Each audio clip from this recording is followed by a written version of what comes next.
सतगुरु शंकर हो, नमो नमो भगवान सकल सुपूजन हो। बंदो गुरुपद कंज कृपा सिंधु नर रूप हरि, महामोह तम पुंज जासु वचन विकरण सिरा। धन्य धन्य सतगुरु सुखदा, महिमा कहे न जाए।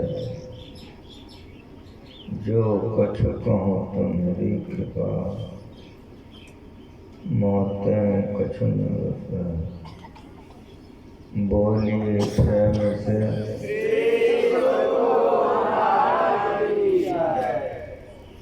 सत्संग में पधारे पवित्र समाओ। जब से यह सृष्टि बनी है तब से हम लोग दुख में पड़ गए। सृष्टि नहीं थी, हम लोग नहीं थे। सृष्टि हुई, सृष्टि सगुण हुई। शरीर सगुण है और ये संसार सगुण है।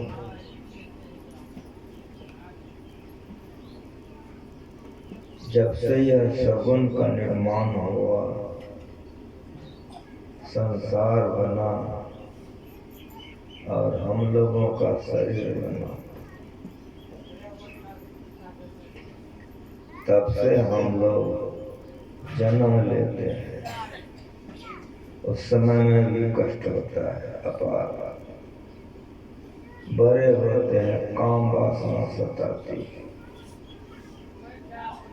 क्रोध लोभ सताता है।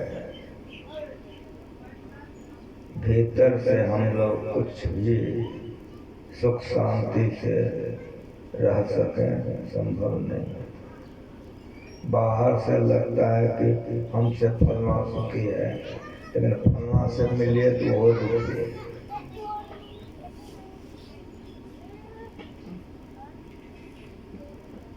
कोई अनपढ़ है तो सोचता है कि पढ़ा लिखा कर ले, लेकिन पढ़े लिखे से मिलिए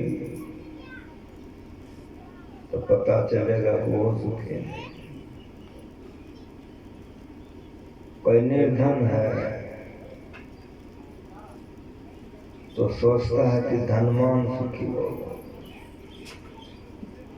धनवान से मिलिए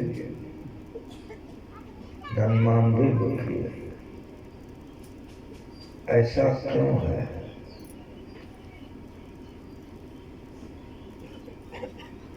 हम सब कोई भीतर से बहुत बेचैन हैं, शांति खोजते हैं। संसार के पदार्थों, पति में, पत्नी में, पुत्र में, धन में, भोजन में, रूप में, रस में, गंध में, स्पर्श में, शब्द में, ये सब में शांति खोजते हैं।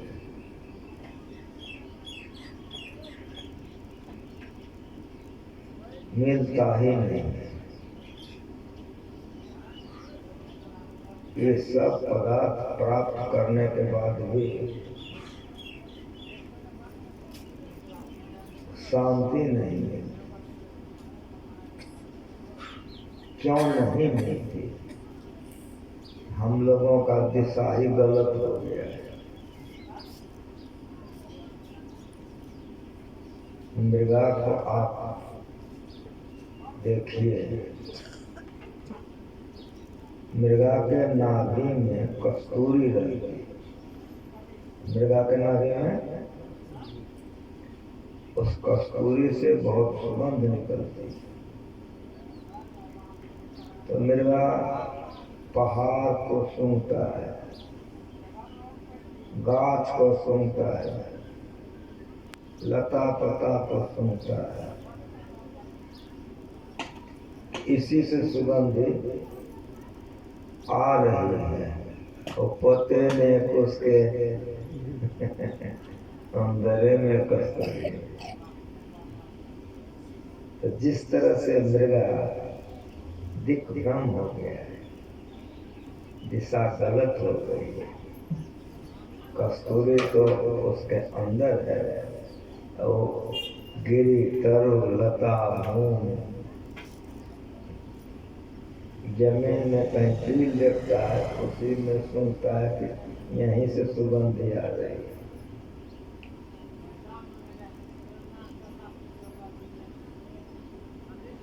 मिलता नहीं है उसको। जिस तरह से मृगा को दिग्भ्रम हो गया है, सुगंध को पहाड़ पर्वत घास वृक्ष बील में जमीन में सुनकर खोज रहा है, वही दशा हमारी हो गई है कि पत्नी में सुखत है बेटा, हलवा पूरी में सुखत है सिनेमा हॉल में।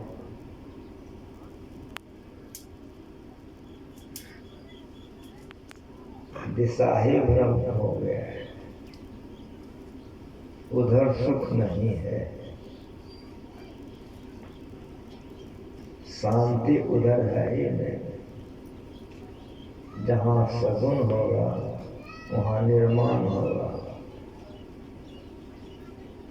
जहाँ निर्माण होगा वहाँ नाश होगा। ये तीन क्रिया जहाँ हो रही है वहाँ शांति नहीं मिलेगी। बनने को रजोगुण कहते, रहने को सतोगुण कहते, और नाश हो जाने को तमोगुण कहते। यही प्रकृति और यह रजतम सबसे युक्त है। यह प्रकृति को संतों ने अपरा प्रकृति कहा है, जो पीछे बनी। इसमें ये तीनों गुण है, रजतम सत्व।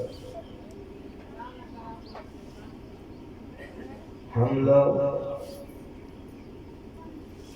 मरते जन्मते हैं, जो भी चीज हम लोग देखते हैं बदलते जा रहा है।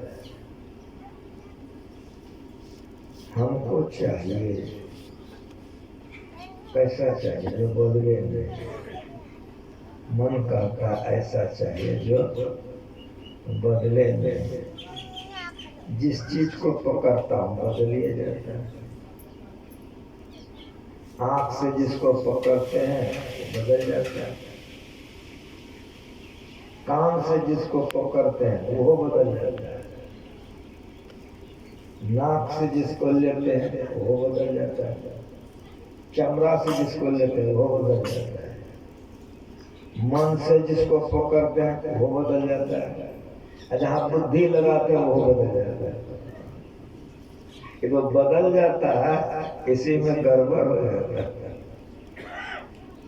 जिहा पर रखे, मजा आ रहा है कि नहीं? जब पेट में चला गया तो मजा आ रहा है, कहता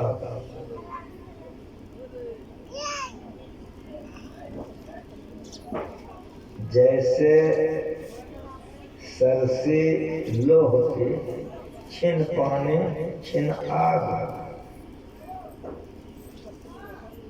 लोहार के सर से आग में पानी में होती, उस तरह से हम लोगों को सुख दुख मिलता है, लेकिन अस्थिर वाला नहीं मिलता। ऐसे सुख दुख जगत का, इसलिए क्या कर सहजो तो कभी भाग, जगत को छोड़ करके भाग लो।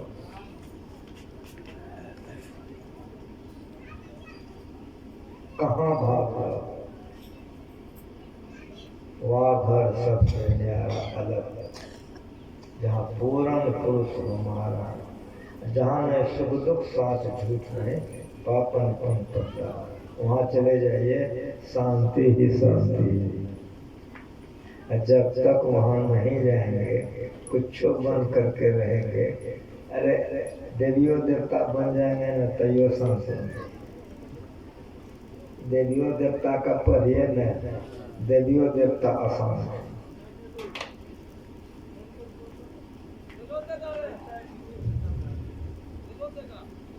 देवी देवता भी शरीर वाला है। हम लोगों को स्थूल शरीर है, उन लोगों को सूक्ष्म शरीर है, लेकिन शरीर है। इसीलिए ये लोग भी बेचैन हैं। उन लोगों को भी शांति नहीं है।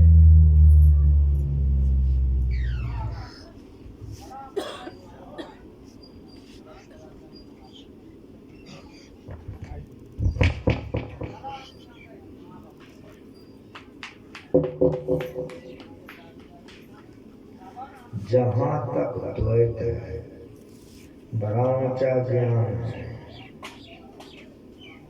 जहाँ तक द्वैत है, वहाँ तक दुख। ज्ञान इतना गंभीर ज्ञान है, इतना गंभीर कि समझने में कितना जन्म लग जाए। एक बाबा क्या बोल रहे हैं? ठीक बोल रहे हैं।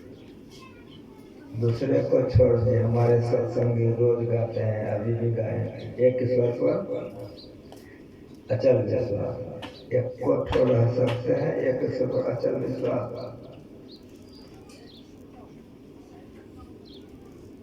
जब नहीं रह सकते हैं तो बोलने से क्या होगा? बोलिए दाल भात सब्जी, दाल भात सब्जी खाइए नहीं, पेट भरेगा। बिन खाए संतोष हो। उसी तरह से जब तक वो अवस्था की प्राप्ति नहीं होगी, तब तक नहीं हो। भगवान राम बैठे थे, हनुमान जी चरण में बैठे थे। भगवान राम ने हनुमान जी से पूछा, पवन तनय तुम कौन हो? हनुमान जी उठ के खड़े हो, हाथ जोड़ लिए, कहा प्रभु शरीर भाव में आप हमारे शिष्य हो और मैं आपका सेवक हूँ, लेकिन प्रभु उस भाव में जो तुम हो वही मैं हूँ, जो मैं हूँ वही तुम हो। भगवान राम छाती से लगा लिया तुरंत। ये अद्वैत भाव है, ये अद्वैत भाव है। संत मत का ज्ञान बड़ा ऊंचा ज्ञान है। जब तक द्वैत में रहेंगे, दूरी बनी रहेगी, दुख बना रहेगा। जब तक हम लोग इस पर्दे के अंदर में रहेंगे, सगुन के अंदर में, असत के अंदर में, यही दूरी बनाकर अविगत ये परमात्मा है जो कहीं से खाली नहीं और उसका अंत नहीं है, अविगत अंत अंत अंतरपट अगम अगाध अवोई। कभी कभी संतवाणी का केवल अर्थ बोला जाता है और कभी कभी संतवाणी को सुनाया जाता है। अगर संतवाणी का ज्ञान नहीं है तो क्या बोलेगा? हाँ, वो बोलेगा जो आँख बंद कर ध्यान में गुरुबाजी कर देखेगा। संत देख करके बोलते हैं, संत आँख बंद करके देखते हैं, बोलते हैं नहीं तो सदग्रंथ को पढ़ करके बोलते हैं। जो ध्यान में भी चला हुआ नहीं है, संतवाणी का भी ज्ञान नहीं है, वो सही सही नहीं बोल सकेगा। तो बोलेगा लड़खड़ा जाएगा, जोर जार के बोलेगा। अविगत ये अद्वैत भाव है, इसमें दो नहीं है। सीता अलग, राम अलग, हनुमान अलग और लक्ष्मण अलग, ये द्वैत भाव है। अद्वैत भाव में एक ही एक है, वो अविगत, तो एक ही एक है, अद्वैत भाव है। अविगत अंत अंत अंतर्गत, अदम अगाध अगोई, शून्य शून्य शून्य के पार।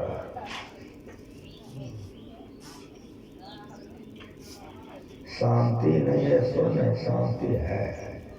अगर शांति नहीं होती तो हम लोग खोजते कहे, और जिन्होंने खोजा उनको मिल गया है, जिनको मिल गया है वो लिख के गए हैं। जो उसको पढ़ करके ठीक ठीक समझ के करेगा उसको शांति मिलेगी। यही सत्संग है, यही सत्संग है।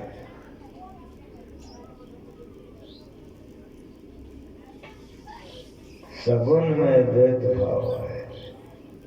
पराप्रकृति एक है, अपराप्रकृति चार भागों में विभक्त है। स्थूल सूक्ष्म कारण महाकारण कहलाती है। ये चारों सगुण है। जैसे ये शरीर बदलते जा रहा है, संसार भी बदल रहा है कि नहीं बदल रहा है? तो सूक्ष्म कारण महाकारण बदलता है, स्थिर नहीं है। एक मिट्टी की ढेला है, जहाज पर से गिरा दीजिए। एक मिट्टी का ढेला है, जहाज पर से गिरा दीजिए। वो मिट्टी का ढेला कहाँ जाकर स्थिर होगा? ठीक ठीक बोलिएगा। आकाश में वो मिट्टी का ढेला अस्थिर कहाँ जाके होगा? कहेगा धरती पर। क्यों? जवाब दीजिए। क्यों? उसी का अंश है, उसी का कहाँ जाकर स्थिर हो गया? धरती पर आकर एकदम स्थिर हो गया। उसी तरह से जब तक परमात्मा तत्व को आत्मा प्राप्त न करेगा, आत्मा दुख में पड़ा रहेगा। सद्गुरु महाराज की जय। तब तक आत्मा दुख में पड़ा रहेगा। इसीलिए गुरु महाराज जी कह के गए हैं, किसी भी इष्ट के आत्म स्वरूप को प्राप्त कर लेने पर उसकी भक्ति पूरी हो जाएगी और स्थिर हो जाएगी। भूमि पर धाधावर पानी, आकाश से पानी गिर रहा है ना, लेकिन आप लोग ठीक ठीक विचार करके कहिए, आकाश से तो पानी गिर रहा है, लेकिन पानी में बहाव धार कब तक बना रहेगा? जब तक समुद्र से मिल नहीं जाए। गंगा जी में चला जाएगा तैयो बहाव, जमुना जी में चला जाए तैयो बहाव, नाली में चला जाए तैयो बहाव, पोखर में चला जाए तैयो बहाव, कहीं चला जाए अंश अंशी से मिलेगा, स्थिर हो जाएगा।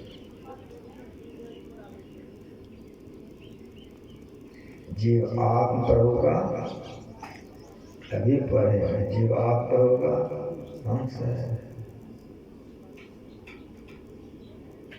आत्मा ईश्वर का अंश है। जब तक ईश्वर को नहीं पाएगा तब तक बेचैनी नहीं रहेगी।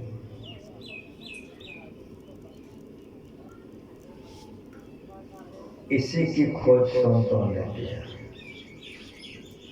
मिल गया तो लिख दिया शांति अस्थिरता व निश्चलता को कहते हैं। शांति को जो प्राप्त कर लेते हैं संत कहलाते हैं।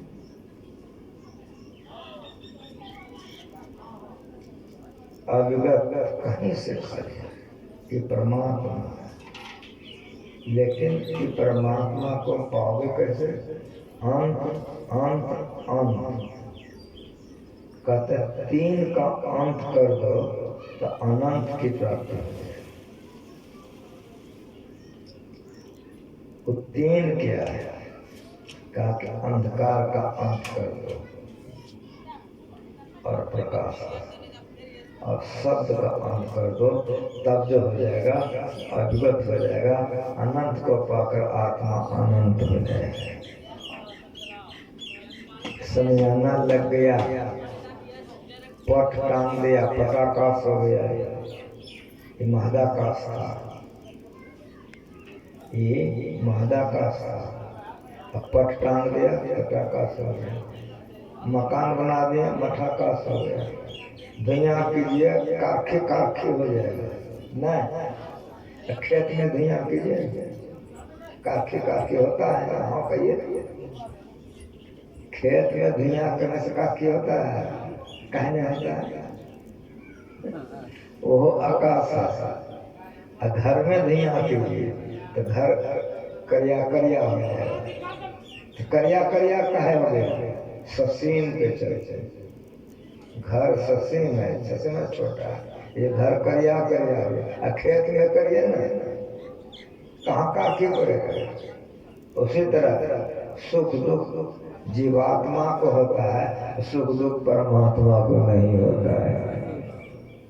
इसीलिए जो आत्मा परमात्मा को प्राप्त कर लेता है वो सुख दुख से छूट जाता है। भास्करानंद स्वामी अपने कुटिया में बैठे थे, माधवानंद जी मिलने के लिए आए। भास्करानंद स्वामी ने बड़े प्रेम से बुलाया कि आओ माधव बैठो। कहो कहाँ आए? का कुछ प्रश्न मन में उठ गया है, उसी के जिज्ञासा का समाधान के लिए आपके पास आया हूँ। का बताओ, का ये आत्मा परमात्मा हो सकता है? का अवश्य। का इसके लिए क्या करना होगा? कि प्रश्न किया माधवानंद ने। भास्करानंद स्वामी ने कहा माधव का जी, कह रहे हमारा स्नान करने का समय हो गया है, चलो गंगा जी नहा कर आते हैं। कहा चलिए। दोनों चले गए नहाने के लिए। भर छाती पानी में भास्करानंद स्वामी स्नान कर रहे थे। तो माधवानंद को कहा कि मेरा पीठ नहीं मल दोगे? कहा जी। कहा आजा। तो कपड़ा रख करके चले गए, पीठ मलने लगे। भास्करानंद स्वामी बड़े मस्त महापुरुष थे। उनका शरीर बहुत मस्त था, अलमस्त महात्मा थे। जब माधवानंद गया पीठ मलने के लिए तो थोड़ा सा मलने दिया। पीठ मल रहा है, मलते मलते भास्करानंद स्वामी उल्टे उसका गट्टा पकड़ लिया। गट्टा पकड़ के लगे गंगा जी में गोतने।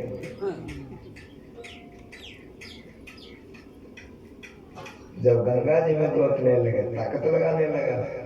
एक आध बार पानी पिया, नाक मुंह में पानी लगे, नहीं छोड़े, खूब गोते। तब हाथों चलाने लगे, पैरों चलाने लगे। जब हाथों पैर से जब दांतों काटने लगे, मन में हो गया कि क्या जाने मार दे। कुछ नहीं, जरा सा दम मारने दे, फिर बोलते। पूरा रात खूब मारने लगा हाथ। दांत काटने लग गया। जब देखे कि अब काफी बेचैन हो गया है, नाक मुंह में पानी घुस गया, तो हाथ जरा सा ढीला कर दिया, ढीला करके भाग गया। ऊपर में आकर के सांस लेने लग गया कि आज इनको क्या हो गया, जाने मार देते हैं। भास्करानंद स्वामी स्नान करके निकले, माधवानंद ने कपड़ा वपड़ा धो लिया, दोनों जा रहे हैं लेकिन टोका-टोकी नहीं हो रहा। वेदांत ज्ञान बड़ा निश्चित ज्ञान है, लेकिन गुरु महाराज से गुरु मिले हैं जो सिखाए हैं। अगर गुरु महाराज के शरण में नहीं रहते तो हम खुद ही नहीं समझते तो आप लोगों को क्या समझाते। दोनों जा रहे हैं लेकिन दोनों टोका-टोकी नहीं हो रहा है।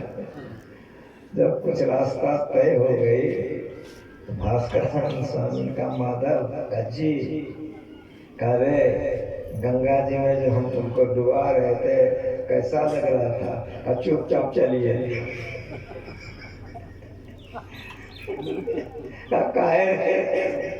चलिए चुपचाप। तो भास्करानंद स्वामी ने कहा, माधव तुम्हें न पूछा था कि इसके लिए क्या करना होगा? का जी का सुनो, तुम्हारे प्रश्नों का उत्तर है बाबू सामने, तुरंत सामने। कहा कि जिस तरह से पानी से निकलने के लिए तुम जी जान लगा दिया, हाथ पैर दांत सब चलाया रे का जी का, उसी तरह से जो माया से निकलने के लिए जी जान लगा देता है वही परमात्मा को पाके परमात्मा हो जाता है। जब तक माया मीठी लगेगी, भोग विलास बढ़िया लगेगा, तब तक उद्धार नहीं हो सकता। साफ साफ सुनिए, सुनने के लिए आए। और जिसका उद्धार हो गया है उसी को संत कहते हैं। ये मंच उसी का है। जब तक पत्नी बड़ी प्यारी लगेगी, अब पति बड़ा प्यारा लगेगा, बेटा दुलार करने में, पोता खिलाने में मजा आएगा, तब तक दुर्गति में रहोगे। साफ साफ सुनो, साफ साफ सुनो। दिन नहीं चैन, रैन नहीं निंदिया, तो परमात्मा मिले। जिसको मिला है उसी का सुनाने आया है। मेरा गुरु सिखाया, बेटा सांसों का गाना उसी का सुनना, तो वैराग्य होगा, तो भजन में मन लगेगा, तो कल्याण होगा। हम लोगों को कितना प्यारा लगता है पति पत्नी, बेटा दाल भात, जरा उसमें घी दे करके खाने में कितना मजा लगता है। इसको विषय कहते हैं। जब तक विषय सहज के समान लगेगा तब तक दुर्गति में रहोगे। जब विषय विष के समान लगेगा तो जीवन मुक्त हो जाओगे।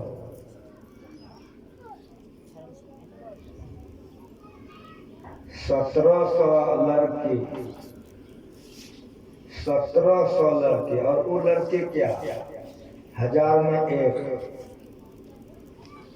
1700 लड़की सेवा में थी।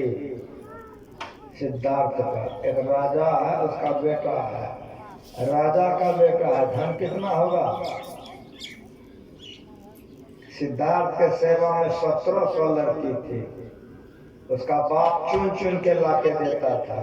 उसके राज्य में जो सबसे सुंदरी लड़की होती थी, राजा था ना, शुद्धोधन राजा था, शुद्धोधन राजा था। 1700 लड़की सेवा में थे, सब एक पर एक सुंदर। जारा आ गया तो ऐसा भवन बनाया हुआ था कि जारा किसका नाम है वो सिद्धार्थ नहीं जानता। गर्मी किसको कहते हैं सिद्धार्थ नहीं जानता। और आश्चर्य मत समझिए, सुन के लगता है कि आश्चर्य है, आश्चर्य। गुरु महाराज जी के साथ रह के सब देखने के लिए मिला।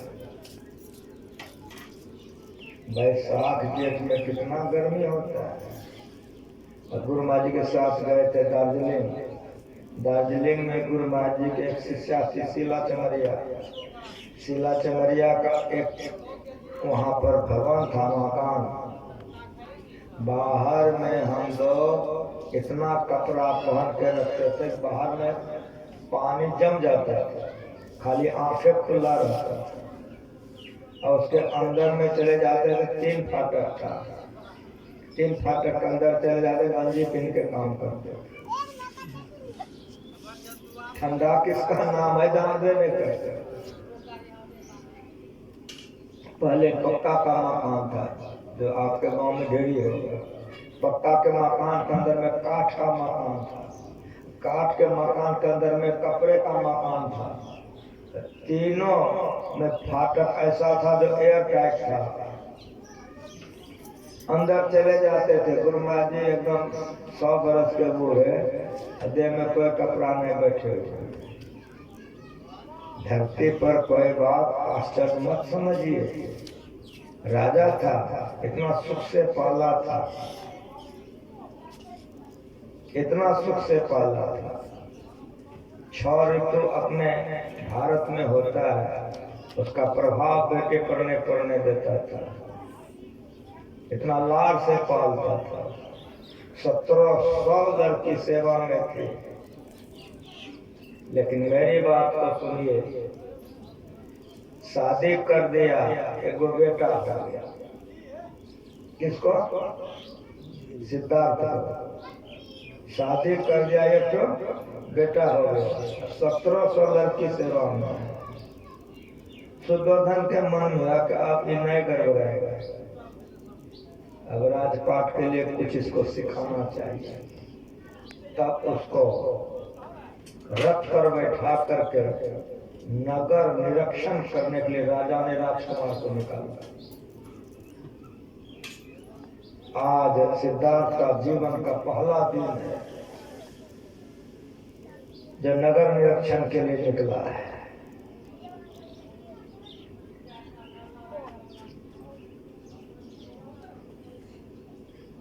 एक बूढ़ा को देखा। तो बूढ़ा कैसा था? एकदम झुक गया था, लाठी लेकर चलता था। सिद्धार्थ ने प्रश्न किया कि क्या है? सारथी ने कहा, महाराज ये बूढ़ा है। बूढ़ा किसको कहते? कहा आप अभी बच्चे थे, अब आप बड़े हो गए, आपकी शादी हो गई, अब आप जवान के बाद बूढ़ा हो जाएंगे। का क्या बोलते हो? का जी महाराज, बच्चे से जवान होते हैं, जवान के बाद बूढ़े हो जाते हैं। का मैं बूढ़ा हो जाऊंगा? का जी महाराज। का ऐसा हो जाऊंगा? का जी महाराज। आंख में पानी आ गया। का सिद्धार्थ ने कहा, साथ ही रथ। अब घर में रहता था, मने मन सोचता था कि मैं बूढ़ा हो जाऊंगा। ये बात बाप को पता नहीं है। कुछ दिन के बाद पिता ने फिर सारथी को कहा कि कुमार को नगर निरीक्षण करो। उस बात अत्यंत रोगी को देखा। राजमार्ग खाली होता है, लेकिन बूढ़ों के लिए, रोगी के लिए, मुर्दा के लिए खाली नहीं होता है। समझ रहे हैं? हड्डी जैसा एकदम, आंख धंसा हुआ, पेट सटा हुआ, लाठी लिए जा रहा। पूछा ये क्या है? का रोगी है। का किसको रोगी कहते हैं? सारथी ने समझाया कि महाराज ऐसे ऐसे ऐसा ऐसा रोग होता है, इसी के चलते ये ऐसा हो गया। का मुझे भी हो सकता है? का महाराज सभी को होता है, आपको भी हो सकता है। जैसे कहा कि आपको भी हो सकता है कि आंख में करत लौट गया। 1700 स्त्री है, राजा का बेटा है, मन से भोजन नहीं कर रहा है, मने मन जप रहा है कि मैं बूढ़ा हो जाऊं, मैं रोगी हो जाऊं। मन उचाट है। शुद्धोधन को पता नहीं। तीसरी बार कहा नगर निरीक्षण करने के लिए निकालो। वो जो लेके जा रहा था राजमार्ग पर मुर्दे को लेके लोग जा रहा था, बाजा गाजा बज रहा था, डोली सजी हुई थी। सिद्धार्थ को देखने में बड़ा अच्छा था। का साथी रथ लोग दो, इस डोली में कौन जा रहा है, कहाँ जा रहा है, इतने बाजे गाजे सजा करके क्या हो रहा है। सब समझाया कि महाराज वो मर गया है, मुर्दा को ले जाएगा। मुर्दा किसको कहते हैं? का इस शरीर से जब प्राण निकल जाता है तो उसको मुर्दा कहते हैं। का कहाँ ले जाएगा? का महाराज इसको नदी के किनारे ले जाएगा। क्यों ले जाएगा? कहाँ ले जा करके लकड़ी की चिता लगाकर इसको जला दिया जाएगा। ये जितने लोग जा रहे हैं, क्यों जा रहे हैं? का सभी जलाने के लिए जा रहे हैं। जैसे कहा कि जलाने के लिए जा रहे हैं, का सिद्धार्थ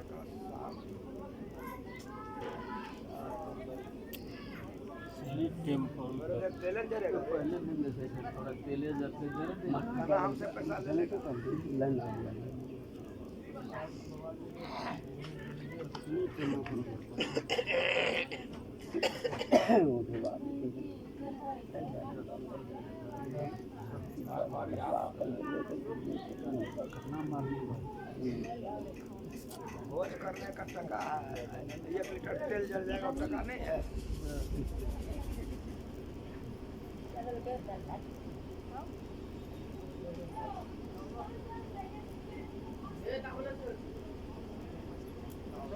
तू छोड़ दे, कारीगरी मत कर।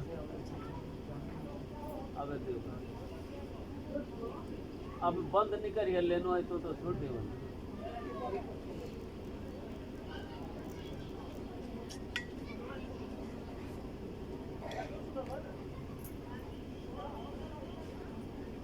चलाल धा करना फिर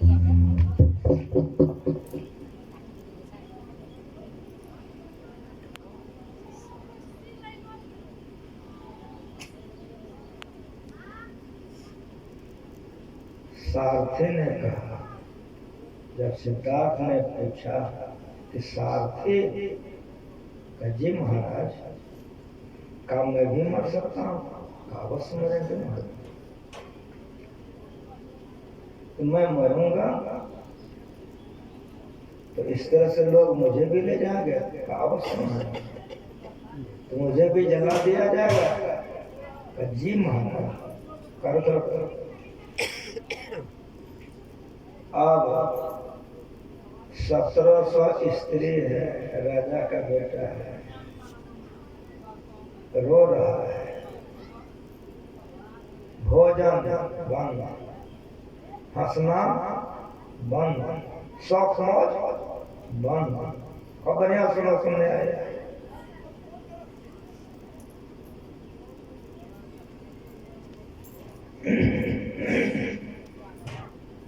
राज्य के अच्छे अच्छे विद्वान समझाने के लिए आए, नहीं समझा। एक पर एक लोग आए, नहीं समझा।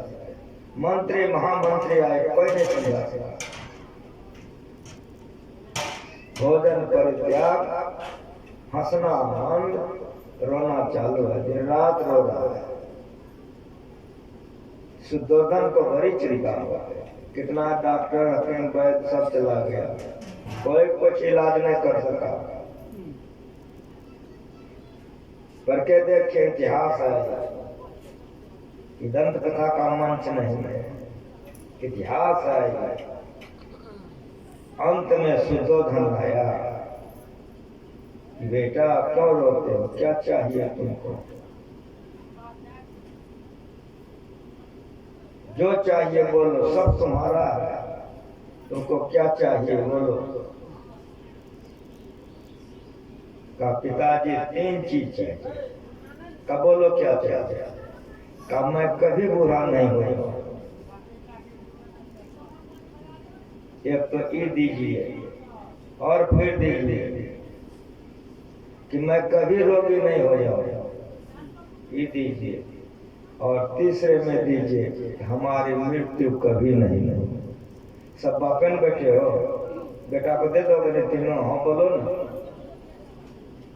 ये बेटे का मांग है, ये बेटे का मांग है। इतिहास साक्षी है, पढ़ के देखो। ये बेटे का मांग है पिता से। सब पिता बैठे हो, बेटा को दे दोगे तीनों चीज? हाँ बोलो ना। शुद्धोधन का होश उड़ गया। राजा था, 1700 लड़की हंसा नहीं सकी, भोग विलास सब चूल्हे में जल गया। इसी को वैराग्य कहते हैं। वहां वो हाथ गौर पैर चला रहा है, सुना हुआ है अभी तुरंत, सुने हो कि नहीं?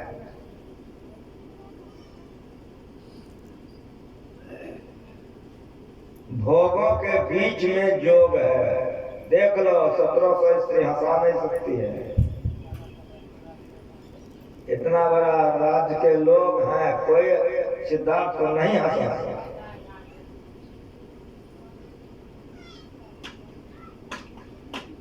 ये ज्ञान है। शुद्धोधन ने कहा सिद्धार्थ से कि पुत्र, यह प्रकृति के अधीन है। कोई अंगना में जाके समझा दीजिए, कोई लोग हल्ला नहीं करे। कहाँ गया रे घर वाला? तो एक है कि नहीं? इसमें एक घर वाला नहीं है। वहाँ भोज वाला बंद करवा दो, नहीं तो वहाँ मुंह बंद करवा दो।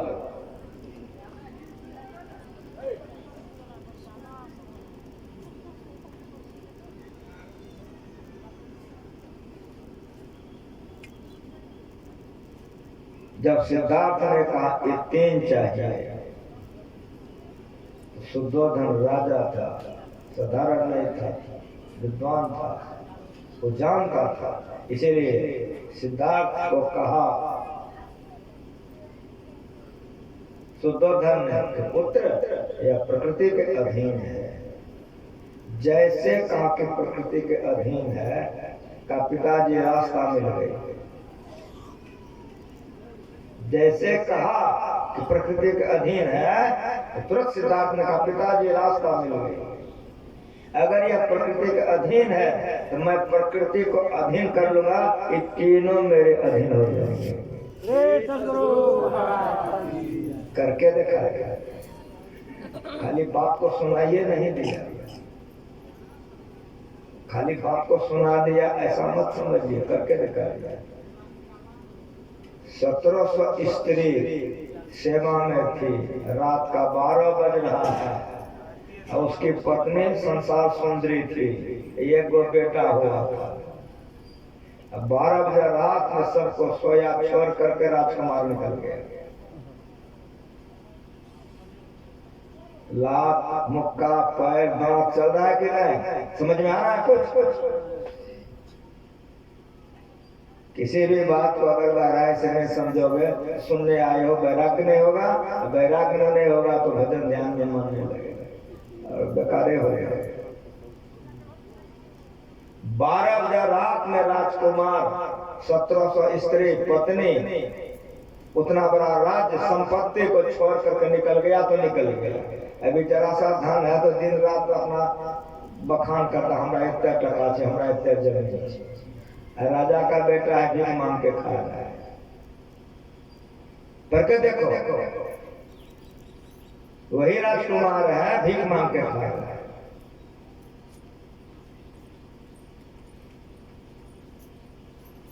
बौद्ध गया में एक वृक्ष के निकट में बैठ गया और अभ्यास करने लग गया। कौन अभ्यास करने लग गया? प्रकृति को अधीन करने के लिए। कौन अभ्यास करने लग गया? सगुण को छोड़ कर निर्गुण को प्राप्त करने के लिए। जैसे समझो समझो, क्या अभ्यास करने लगा? तीनों शून्यों को पार करके अविगत को प्राप्त करने के लिए अभ्यास करने लगे। जैसे समझो समझो,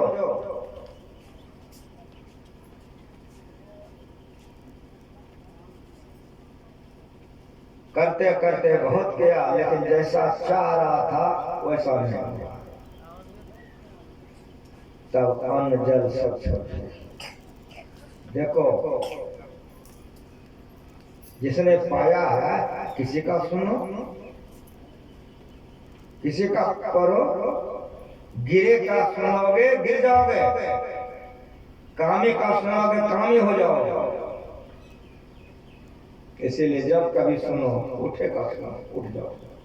गिरे हुए हो उठ जाओगे, बिगड़े हुए हो उधर जाओगे। गाल बजाने से नहीं होगा, करने से होगा। अंत में भोजन जल सब परित्याग करके बैठे रहे। का या तो शरीर छूटेगा या प्रकृति को अधीन करूंगा। तब देवता का राजा कौन है? इंद्र।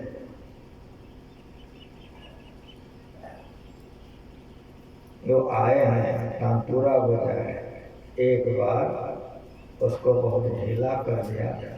तानपुरा बोलते ये तार लगा, भद भद आवाज। फिर उसको बहुत टाइट करके बजाया, ठस आवाज। जब बीच में रखा तो बड़ी अच्छी आवाज। यही उपदेश मिला सिद्धार्थ का। ओहो अच्छा, मैं बहुत ढीला था। ये विषय भोगी है, ये दुनिया के लोग हैं जो कि पशु के तरह से गिरा हुआ भोग, ढीला था, गिरा हुआ प्राणी। फिर भोजन पानी सब त्याग दिया, ये बहुत कड़ा हो गया। तब उसके मन में वाकई मध्यम सुजाता आई है। कुछ मनोकामना की थी। सुजाता नाम के एक लड़की कोई मनोकामना की थी, उसकी मनोकामना की पूरी हो गई तो खीर बनाकर लाई थी सुजाता। आंखें को खोला सिद्धार्थ ने, उसी का खीर खा करके हाथ धोकर सुजाता चली गई। इनके शरीर में कुछ शक्ति हुआ, बैठा तो समाधि लग गई। सुजाता का खीर खा करके भगवान बुद्ध बन गए। ये मध्यम मार्ग है,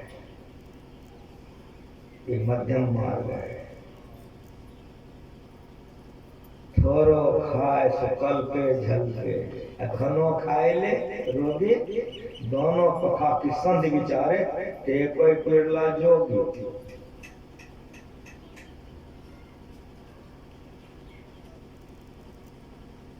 भोग राख भोजन करो, तज सोवन को बान। ये मध्य मध्य खूब मत खा, भूखले नहीं रहो, थोड़ा खा। खूब मत सोतो, सुतवे नहीं करो, ऐसा मत करो, नाक तोड़ कर सोतो। प्रत्येक काम जोगी का मध्य मध्य होता है। परिणाम क्या होगा? जिसका नाम सिद्धार्थ था उसका नाम भगवान बुद्ध हो गए। जब तक की धरती रहेगी सिद्धार्थ अमर रहेगा। स्कूल में एक विद्यार्थी परीक्षा देने गया, प्रश्न था कि यह शरीर किस लिए मिला है। तो सौंसे कागज में लिख दिया, अंत में लिख दिया देह धरे का फल यह भाई, भजिए राम सब काम दिया। लिखिए नहीं दिया, जीवन में करके दिखा दिया। जब तक धरती रहेगी गुरु महाराज अमर रहेंगे। सद्गुरु महाराज की जय। जब तक धरती रहेगी गुरु महाराज अमर रहेंगे। जब तक विषयों को लात मुक्का दांत से काट के छोड़ नहीं दोगे तो भजन में आगे नहीं बढ़ सकते हो। जो विषय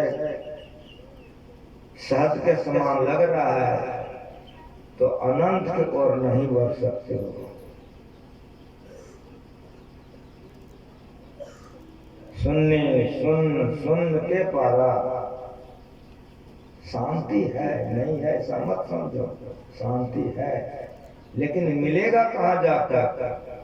3 शून्यों के परे जाने पर शांति मिलेगी, इस संत कहते हैं। और ये परमात्मा, परमात्मा को जिन्होंने पा लिया उसी को संत कहते हैं। इसीलिए वह ज्ञान ठीक ठीक संतों के वाणी में संतों ने लिख के रख दिया है कि जिस बेटा बेटी को भूख लगेगा निकाल निकाल के खा करके हमरे जैसा सुखी हो जाएगा, रख दिया है।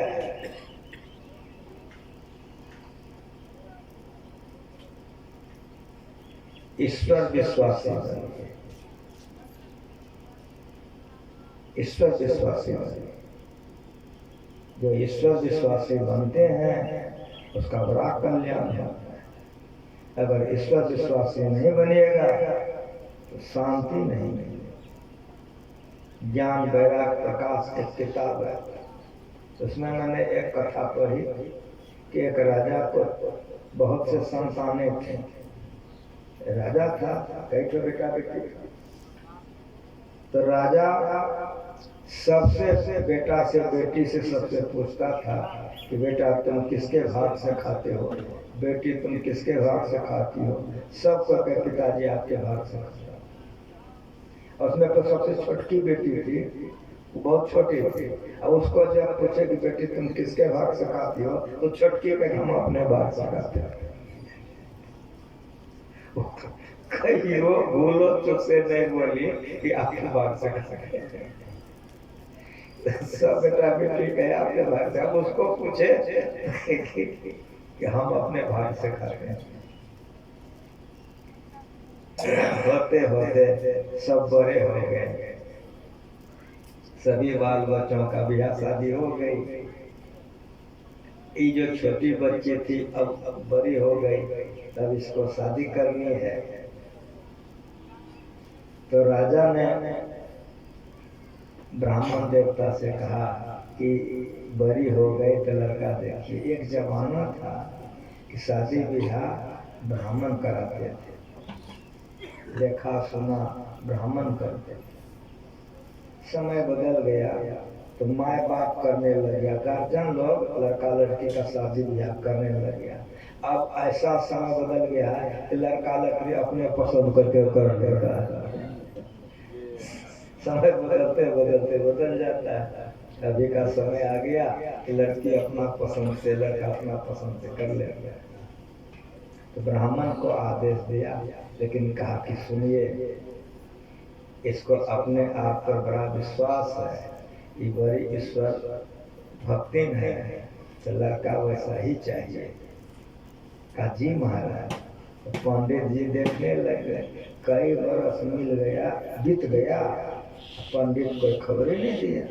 लेकिन राजा ने कहा कि पंडित जी, कहा जी महाराज का क्या कर रहे हैं? हम आपको कहते हैं कि बेटी का ब्याह करेंगे, बड़ी हो गई, कई बरस बीत गया, कुछ नहीं बोल रहे। कहा महाराज जब से आप कहे हैं तब से इसके लिए लड़का खोज रहा हूँ, लेकिन जैसी ही है वैसा मिलेगा तब।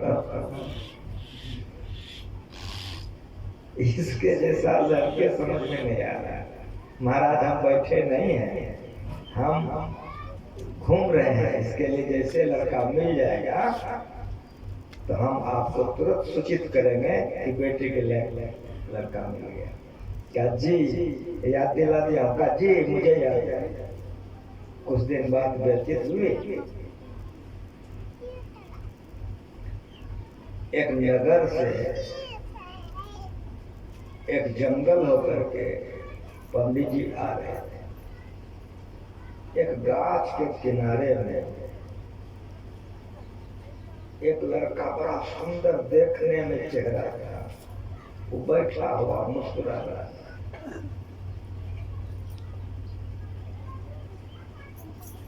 पंडित जी ने कहा कि बाबू तुम यहाँ जंगल में कैसे रहते हो? का ईश्वर जैसे रख लेते हैं। का तुम यहाँ रहते हो तो खाते क्या हो? का ईश्वर जैसे खिला लेते हैं। का तुम्हारा नाम क्या है? का जिस नाम से पुकार लीजिए। का तुम्हारे यहाँ रक्षा कौन करता है? ईश्वर रक्षा करते हैं।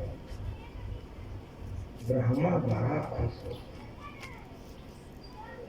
राजा से कहा कि लड़का मिल गया। कहा कि शादी की तैयारी कर लीजिए। तैयारी हो गई। वो लड़का को जंगल से लाया गया। जब लड़का को पता लगा कि हमारा बियाह होगा, तब तो वो भीतर से सहम गया कि बात गड़बड़ हो गया। लेकिन राजा है, राजभवन में है, बुद्धि से काम किया।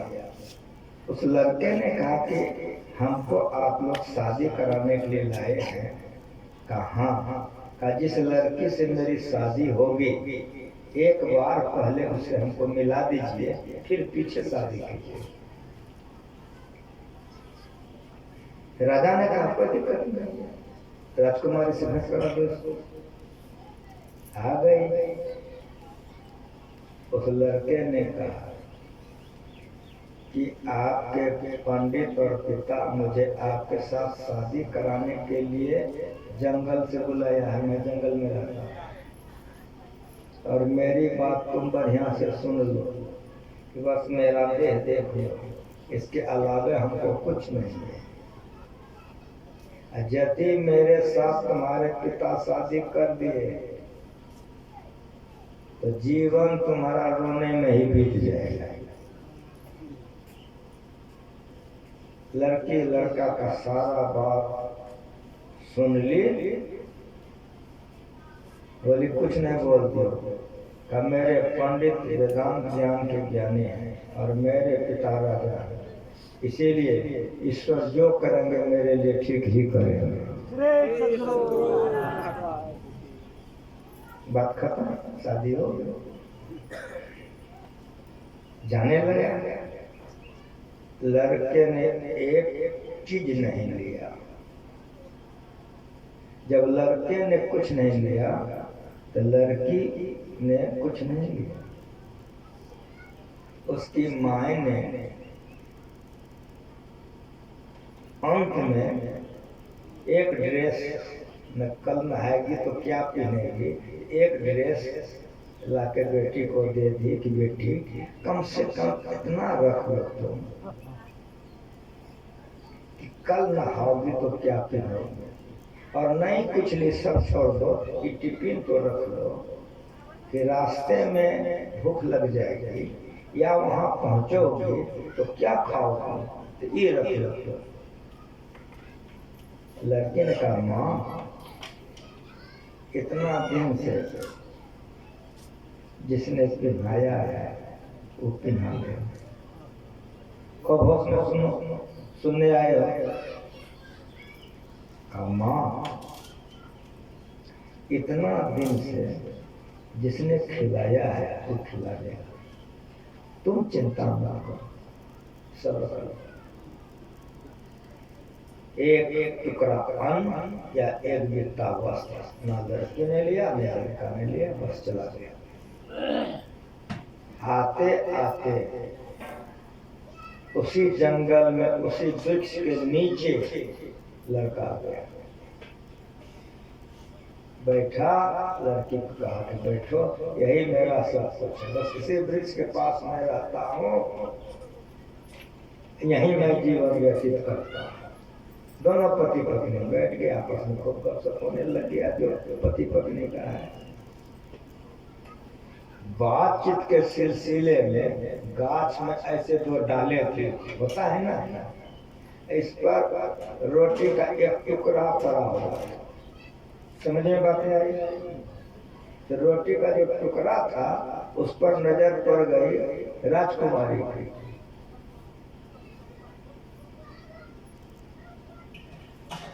राजकुमारी उठी, रोटी का टुकड़ा देख करके प्रश्न कर दी कि रोटी यहाँ कैसे आए, सो बताइए। उस लड़के ने कहा कि भिक्षाटन से जो अन्न मिला था खा लिया था, इतना का रोटी रख दिया था, कभी काम आएगा। जैसे वो बोला कभी काम आएगा कि लड़की रोना शुरू कर दी। जैसे रोना शुरू की कि लड़का समझाने का प्रयास किया, लेकिन लड़का विफल हो गया। लड़की जार बेजार होने लगी।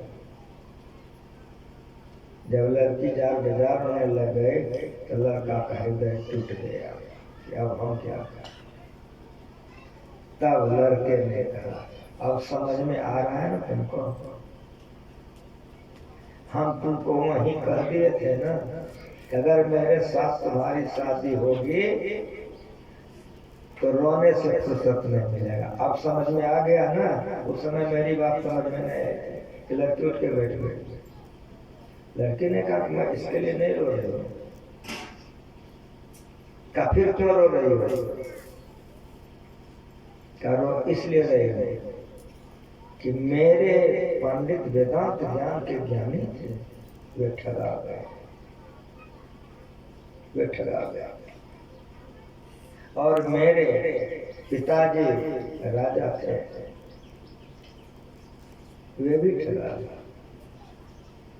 मैं रो इसलिए रही हूँ कि मेरा पिता ठगा गया, मेरा पंडित ठगा गया। इसका मतलब मैं नहीं समझा। कहा कि आपको कहाँ से समझ में आएंगे, मैं तो ठगा गई, लूटी गई नहीं। का बताओ तो का एक टुकड़ी रोटी पर जितना विश्वास आपको है, ईश्वर पर विश्वास नहीं है। हमारे पंडित और पिता ने आपको ईश्वर विश्वासी समझ करके शादी किया था, हमारे पिता मंत्री ठगा गए। जैसे पत्नी बोली कि लड़का सुना, मन पर तंगचा लग गया, उठ के खड़ा हुआ, रोटी का टुकड़ा उठा के फेंक दिया। जैसे रोटी का टुकड़ा फेंक दिया, लड़की आंसू पोंछ ली, क्या हुआ? अब दोनों परस्पर बातचीत करने लगे। होते होते थकी थी, राजकुमारी थी, नींद आ गई, लेट गई। जब वो लेट गई, इसने देखा कि सो गई, तो वो भी बगल में सो गई। सो गया। अब आगे सुनिए। वह जंगल था राजा का नहीं, वो जंगल था महाराजा। सब राजा का राजा, राजा अलग, महाराजा अलग। महाराजा किसको कहते हैं? सब राजा का जो राजा। समझ में आ रहा है? वो जंगल था महाराजा। अब महाराजा पुत्रहीन था। उसी रात में उसकी मृत्यु हो गई। मंत्रिमंडल की बैठक बैठी।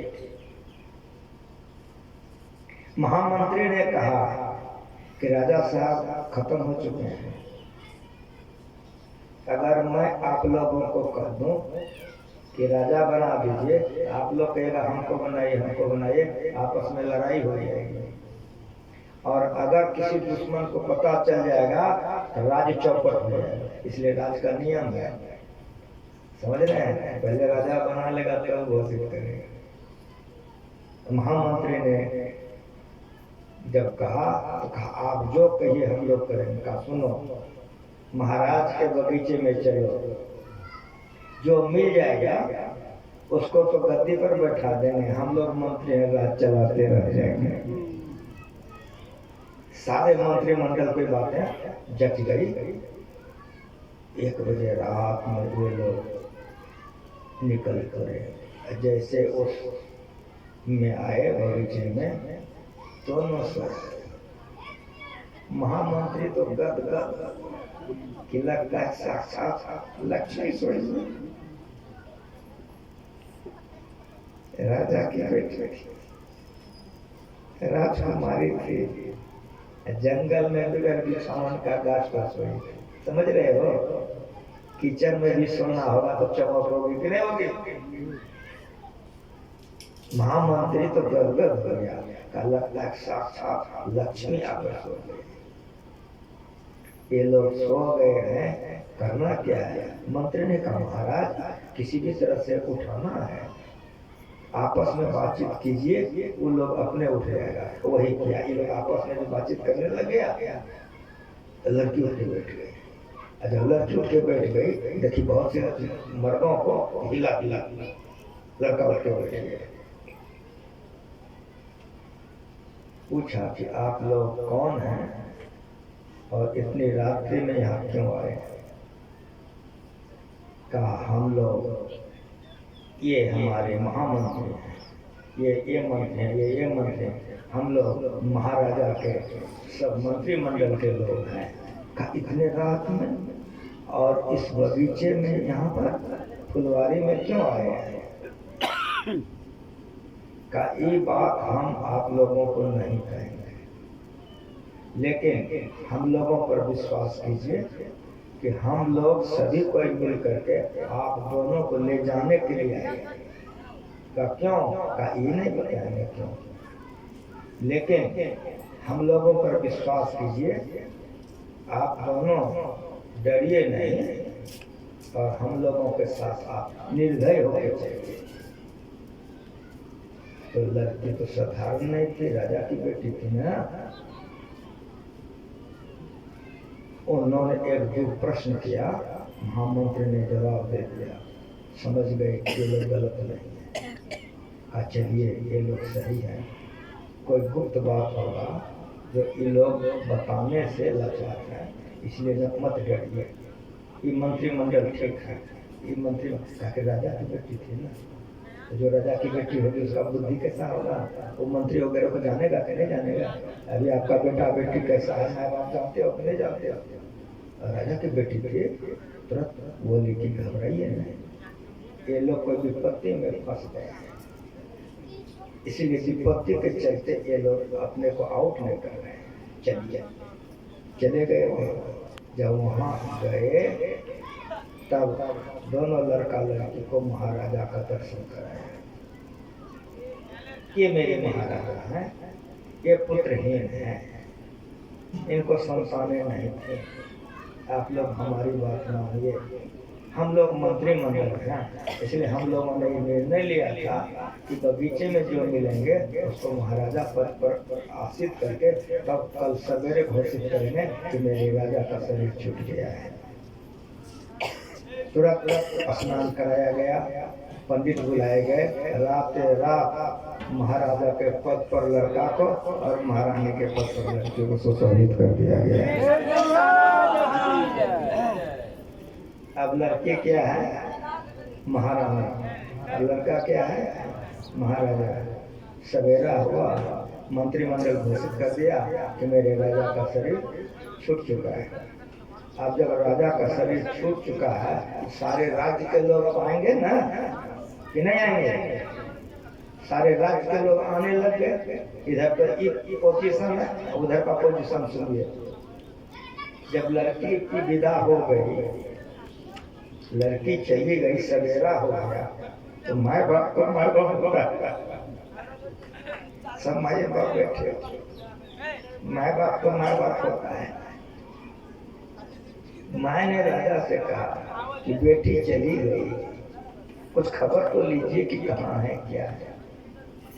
पंडित जी से पूछा, सारी बात की जानकारी हुई,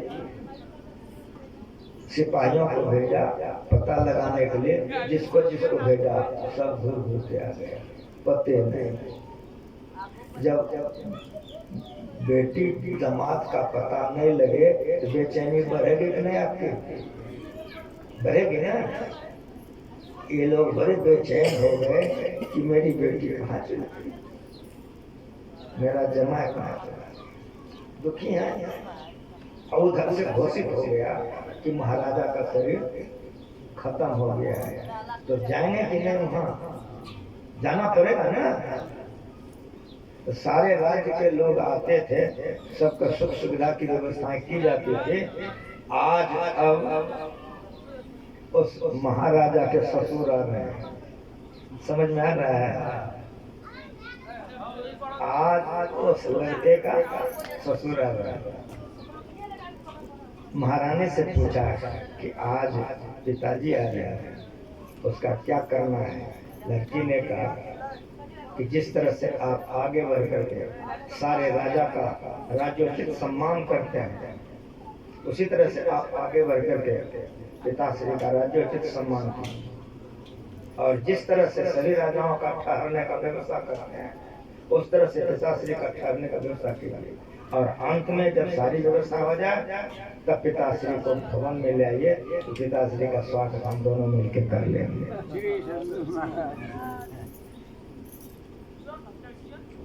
महाराज अपने से राजा का समुचित व्यवस्था करके भाषा वगैरह दे करके तब कहा कि राज्य भवन में आपका बुलाहट है। जब राजा गए तो वहाँ पहले सिंहासन बना करके बेटी रखी थी, पिताश्री को बैठाया। जब वे बैठ गए तब लड़की आई और लड़का और लड़की अपने पिता के चरणों में प्रणाम करते हुए परिचय देते हैं कि पिताश्री, आपकी बेटी आपको प्रणाम कर रही है। कुछ समझ में आई कहानी? जब तक पिता के घर में थी तो पिता खिला रहा था, हाँ कहिए। अब यहाँ पर ये क्या है? महारानी है। अब उसका समुच्चा राज और पिता किसके अधीन है, सो बताओ। समझ में आ रहा है? समझ में आ रहा है? वह लड़के ईश्वर विश्वास में थे। ईश्वर पे विश्वास रखने के चलते वो यह पिता को कहते थे, मैं अपने भाग से खाती हूँ। और आज उसका भाग देखिए, एक रात के अंदर में जो पिता के अधीन थे वो पिता अधीन है। बेटा बेटी वाली बात अलग देखिए, लेकिन राजा महाराजा वाला बात भी देखिए कि नहीं, बेटी के हिसाब से पिता है, लेकिन महारानी के हिसाब से समझ में आ रहा है कि नहीं? महाराजा के हिसाब से समझ में आ रहा है? जो ईश्वर विश्वासी होते हैं, जो ईश्वर पर विश्वास रखते हैं, उसके जीवन में दुख नहीं आता है। इसलिए गुरु महाराज जी हम लोगों को सिखा के गए, एक ईश्वर पर अचल विश्वास, पूर्ण भरोसा। अब अपना कलेजा को देखिए, वो लड़की को जितना विश्वास था, उसका एक को नया पैसा हम लोगों को विश्वास है कि नहीं? कलेजा में देखिए, रटा के गुरु महाराज जी गए हैं, एक ईश्वर पर अचल विश्वास रखो, लेकिन एक को नया पैसा ईश्वर पर विश्वास रख सकते हैं? इस कहानी से आप देखिए कि पत्नी पर जितना विश्वास है, पति पर जितना विश्वास है, बेटा पर जितना विश्वास है, खेत पर जितना विश्वास है, रुपया पर जितना विश्वास है, उसका आधा ईश्वर पर विश्वास है। अगर ईश्वर पर विश्वास नहीं है तो शांति नहीं मिलेगी। अगर ईश्वर पर विश्वास हो जाएगा तो जीवन में सुख शांति आ जाएगी। वह ईश्वर सबके अंदर में है। जिस तरह से मैंने कहा था मृगा के नाभि में कटोरी है, उस तरह से ईश्वर सर्वत्र सर्वव्यापक है। इसीलिए उस ईश्वर का खोज जो अंदर में करता है वो प्राप्त करके अमर हो जाता है, और ईश्वर का खोज जो बाहर में करता है वो माया को प्राप्त करके दुख में पड़ा जाता है। निज तन में खोज सज्जन, बाहर न खोजना, अपने गढ़ में, ईश्वर अपने अंदर में है। इसलिए इसकी खोज अंदर में होनी चाहिए। कैसे होनी चाहिए, क्या होना चाहिए, आदि आदि बातों पर हम पिछली बढ़िया बोलेंगे। घड़ी देख करके बताइए कितना बज रहा है। क्यों हम ऐसा कहें? आप लोगों का मुंह देख रहे हैं, आप लोग हमारा मुंह देख रहे, मुंह देख रहे हैं। कोई ठोर चाटने लग गया, कोई सुख करने लग गया, सबको पेट में भूख लग गई। एक भजन मेरे गायक है, सुन लीजिए, आरती हो जाएगी। फिर पिछली बार आइए, जो परमात्मा अविगत है, अविगत अंत अंत अंतर पर ऐसा परमात्मा जो स्त्री नहीं है, नाथ सुमात पिता सुख बंधक, नाथ काम न नारे, अकुल निरंजन अपर परपर सबले जो तुम्हारे, ऐसे परमात्मा को कौन पाएगा, कैसे पाएगा? आदि आदि बातों का चर्चा अपराह्न बेला आप लोग सुनेंगे। अभी यहीं पर विराम दे देता हूँ, भजन होकर आरती हो जाएगी, फिर पिछली बजे आप लोग आइए। जो गुरु महाराज जी से मैं सीख चुका हूँ आप लोग मैं सेवा करूंगा। एक बार प्रेम से बोलिए।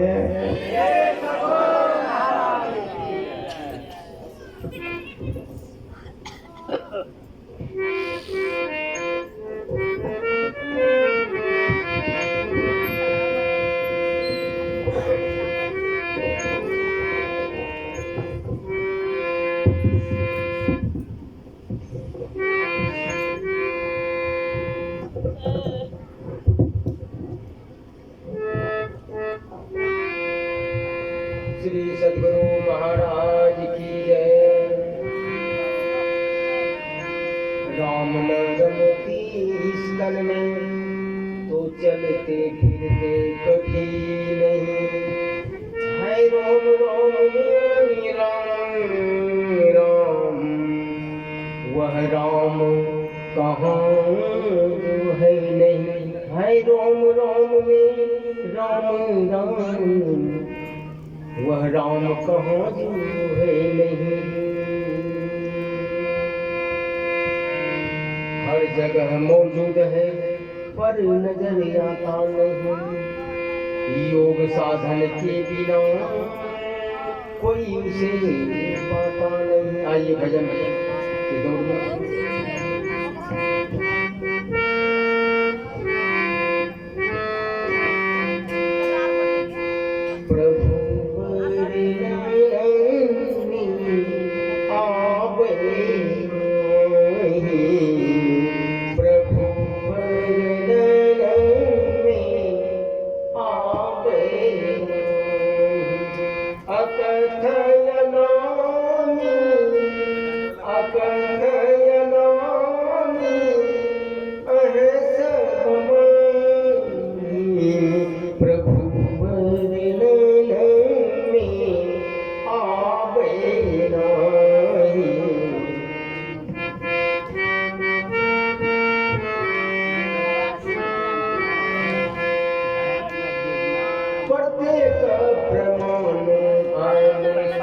लघु दीर्घ सर्वतन प्रत्येक प्रमाण अनु।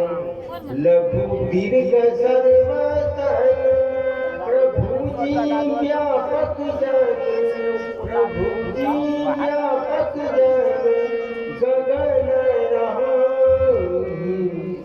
प्रभु वर्णन में आ गई नहीं। प्रभु वर्णन में आ गई।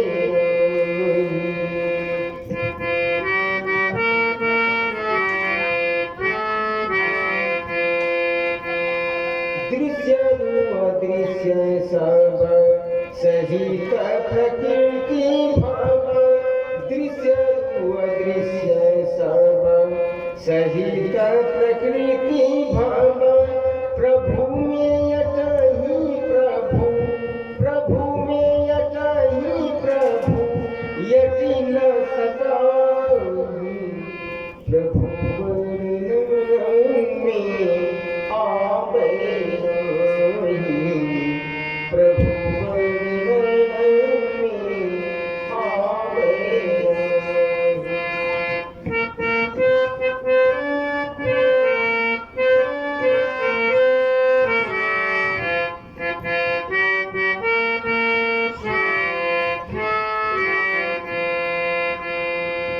अनादि अनंत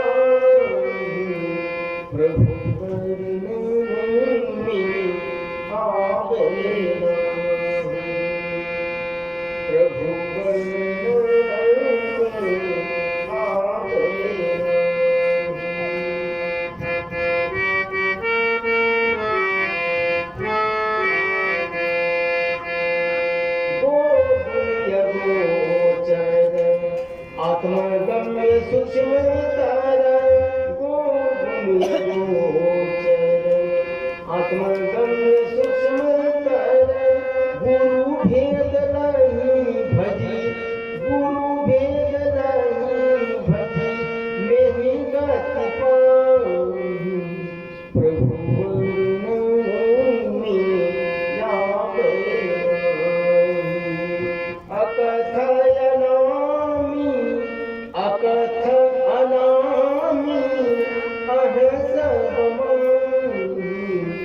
प्रभु वर्णन में आवे नहीं प्रभु वर्णन में आवे नहीं प्रभु वर्णन में आवे नहीं। श्री सद्गुरु महाराज